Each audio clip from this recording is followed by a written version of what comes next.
Olá pessoal, bem-vindos de volta à avicultura. No primeiro vídeo nós falamos sobre a origem das aves e a importância econômica das aves dentro da avicultura, principalmente dos galos domésticos.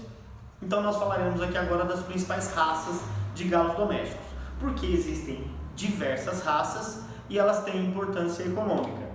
Vamos começar com alguns conceitos que vocês precisam entender.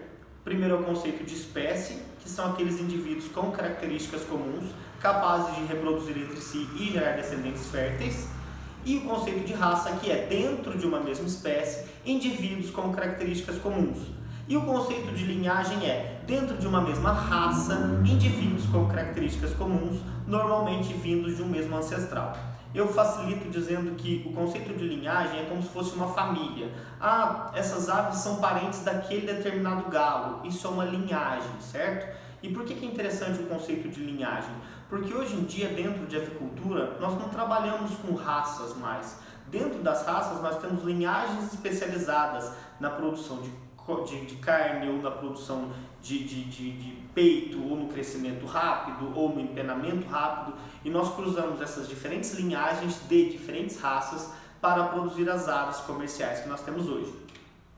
Vamos começar aí, então com as raças puras, né, que nós temos dentro do galos domésticos, porque são várias. A primeira aí é a Plymouth, é uma raça que nós temos duas cores, né? A Plymouth Rock branca ou a Plymouth Rock barrada. São animais os mais antigos que nós temos aí hoje no Brasil. É aquela carijó que nós conhecemos no campo, tá, pessoal? São animais que têm dupla aptidão, mas normalmente são utilizados aí para a produção de pintinhos de corte. Elas têm um corpo mais delgado, uma crista simples, reta, bem assentada. A orelha e a barbela são de um vermelho vivo e a pele é amarelada. Isso é interessante porque nós sabemos que o comércio brasileiro gosta de frango caipira com pele amarelada.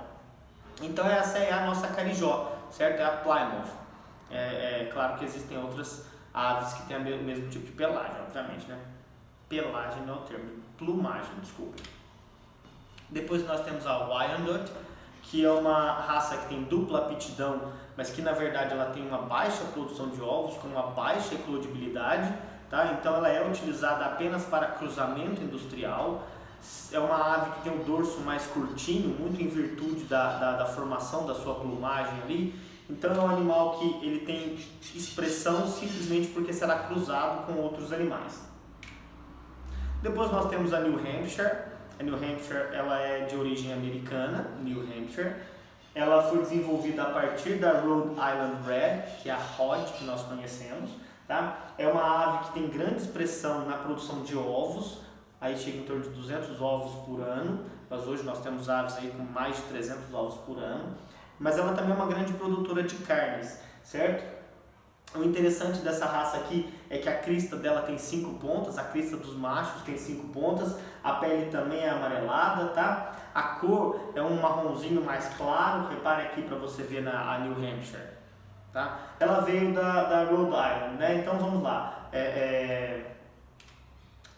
A Rhode Island, que é a Rod que nós conhecemos aqui no Brasil, ela foi desenvolvida a partir do cruzamento da Leghorn com a Cornish e com a Wyandotte.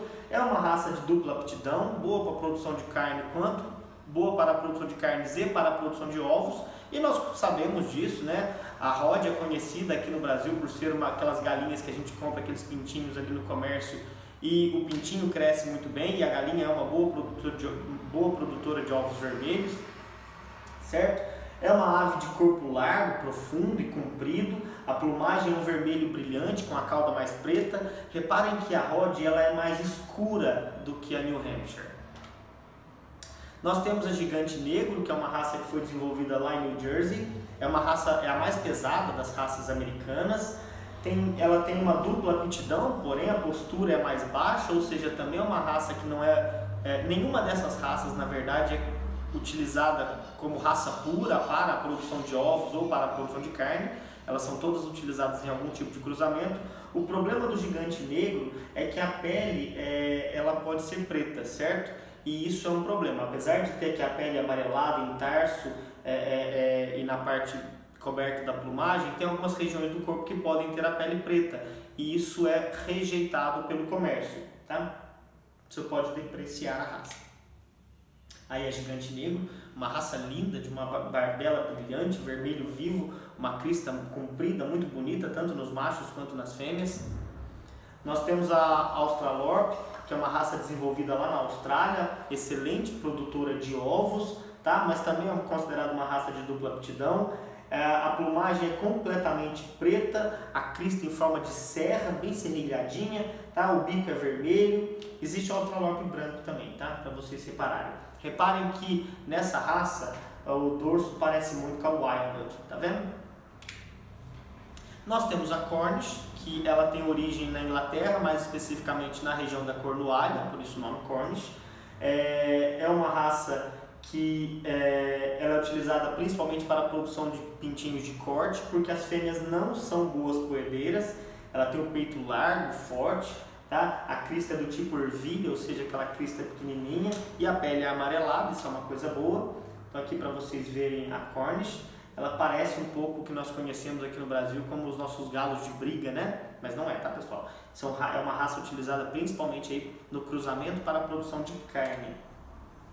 Nós temos a Sussex, ou Sussex, que também é uma raça desenvolvida na Inglaterra, na região de Sussex. Ela tem uma plumagem belíssima, uma excelente produtora de carnes, ela é quase toda branca, tá? Ela tem as penas, a pontinha das penas meio esverdeadinhas, é uma ave muito bonita. A pele dela é branca, isso para quem, quando a gente for utilizar em sistema de criação caipira, não é interessante, porque nós precisamos dessa pele amarelada que o povo gosta, tá? Mas ela é uma galinha muito linda, não é verdade? Também acho.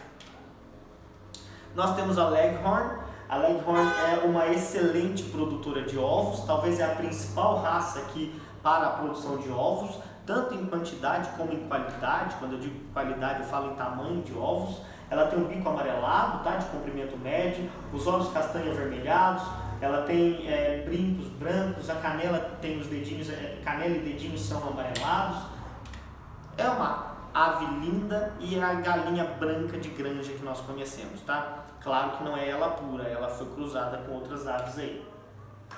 Nós temos no Brasil uma de grande importância que é a Embrapa 51, a 051, a Embrapa 51, que é uma ave boa para a produção de ovos. Ela também pode ser utilizada num sistema semi-intensivo, aí os pintinhos podem ser utilizados para a produção de carne, né, num sistema mais extensivo, mas o foco é a produção de ovos num sistema semi-caipira, e ela veio do cruzamento aí da Rhode Island Red junto com a Plymouth Rock branca, certo? Os ovos são de casca marrom, a plumagem de um marrom intenso. Elas são muito bonitas, na verdade a Embrapa 51 é muito bonita.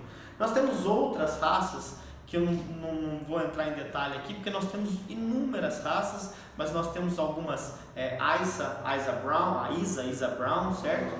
Nós temos outras aves aí que têm importância, mas vamos lá. De maneira geral, o que é importante aqui? Quais são as características desejáveis em aves para a produção de carne? A primeira coisa quando eu for selecionar as aves para cruzá-las entre as raças, para cruzá-las entre si, para produzir uma ave produtora de carne, eu vou escolher animais com boa conversão alimentar, que tem um rápido ganho de peso, que tem um crescimento uniforme, um empenamento precoce, um peito largo. Esse empenamento precoce aqui está relacionado ao crescimento, tá, pessoal?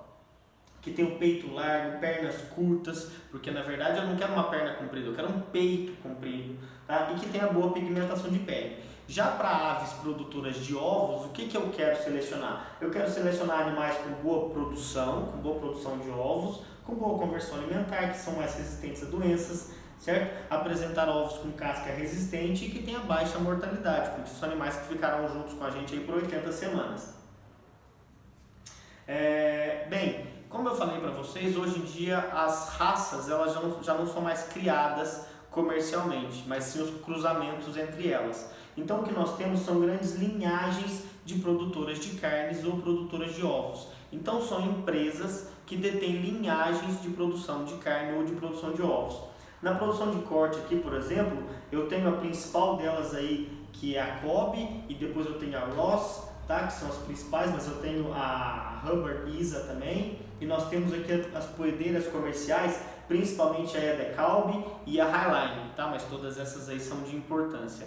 Ou seja, são animais que foram cruzados linhagens de determinadas raças foram cruzadas. Por exemplo, eu escolho ali um macho que tem boa conversão alimentar e bom peso, eu cruzo ele com uma fêmea que tem boa produção de ovos e eu faço uma matriz que terá boa produção de ovos e um bom crescimento, e eu junto outra raça com outra raça, certo? Que tem outra característica qualquer lá, também muito boa, e eu junto essas 4 características em um animal, e esse animal vai ser o nosso frango de corte, por exemplo, que ele vai ter um rápido crescimento.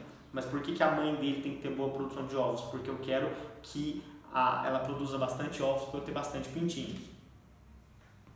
E é isso que acontece hoje na avicultura industrial. Nós temos as linhagens puras, certo? Que são ali dentro das raças, as linhagens com as características especiais. Ou seja, por exemplo, dentro da Rhode Island ali, eu tenho uma linhagem que tem o peito muito largo. Eu tenho uma outra linhagem que tem uma conversão alimentar muito boa. Então eu cruzo essas linhagens puras entre elas mesmas, certo? Pura com pura ali, a própria linhagem entre si para manter essa linhagem. Mas depois eu cruzo essa linhagem com a outra linhagem para fazer algum tipo de animal já cruzado. Esses animais são os bisavós, tá? E deles depois eu cruzo os bisavós de um lado com os bisavós de outro e eu produzo os avós. E depois eu cruzo os filhos deles, né? Que são as matrizes de um com as matrizes de outro, e eu vou produzir ou o frango ou a ave de postura. Vocês entenderam isso? Eu tenho um desenhozinho melhor aqui para mostrar para vocês. É o seguinte, ó, nós temos as linhagens puras, certo? Linhagem de produção de macho e linhagem de produção de fêmea. O que significa isso? Que aqui nós produziremos o pai do frango de corte e aqui nós produziremos a mãe do frango de corte. Então, por exemplo, eu tenho uma linhagem AA e uma linhagem BB que vão produzir o pai do frango de corte, e uma linhagem CC e uma linhagem DD que vão produzir a mãe do frango de corte. Nessa linhagem do pai aqui, o AA, por exemplo, são animais que têm um rápido crescimento e um ganho de peso acelerado, certo? O BB são animais com peito muito largo. Então eu vou cruzando AA com BB até que eu faço uma matriz aqui, tá? No caso aqui vai ser o pai, né? O matriz. O pai aqui, ele vai ser um animal que tem rápido ganho de peso e que tem o peito muito largo. E eu cruzo aqui na linhagem fêmea, por exemplo, o CC aqui tem boa produção de ovos e o DD tem empenamento rápido. E aí eu cruzo eles e eu faço uma matriz que tem boa produção de ovos e empenamento rápido. Por quê? Porque eu quero que essa daqui produza bastante ovos, porque no final das contas eu vou produzir esse frango aqui, que vai ser o cruzamento desses dois animais. Beleza?